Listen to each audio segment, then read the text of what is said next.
আচ্ছা, আমরা বিভিন্ন ক্ষেত্রে এই শয়তান আর পাপ এই দুটোর মধ্যে দিয়ে পার হয়ে যাই তো নাকি? Hallelujah, hallelujah. আমরা প্রতিনিয়ত শয়তান আর পাপ এই দুটোর মধ্যে দিয়ে পার হয়ে যাই তো নাকি? শয়তান আর পাপ এই দুটোর মধ্যে দিয়ে পার হয়ে। যেমন উদাহরণ, যে কোনো কাজ যদি অসমাপ্ত হয়ে যায়, আমরা কি বলি? শয়তান করতে দেয় না, শয়তান বাধা সৃষ্টি করে, তাই তো নাকি? আর আমাদের ধার্মিকতার পথে চলতে দেয় না পাপ।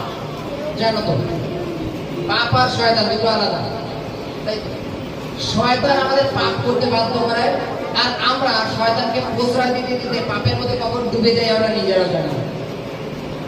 জানো তো, সিস্টেম দুটো আলাদা। এইবার এই পাপটা কি আর শয়তানটা কি?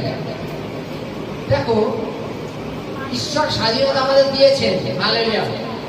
ঈশ্বর স্বাধীনতা যখন আমাদের দিয়েছেন, আমাদের নিজেদের চুজ করা প্রয়োজন যে আমরা কোন পথে চলবো।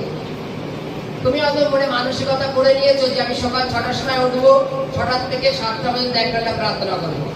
ভালো কথা। হয়তো ঘুম ভাঙলো 7টার পরে, 8টার সময় ঘুম ভাঙলো, বা 6টার সময় ঘুম ভেঙেছে, তুমি মনে করো চলো একটু পরে উঠবে, এখন তো বেলা হয়নি, সূর্য রেডি করতে করতে 7টার পরে তুমি উঠে কি বলবা?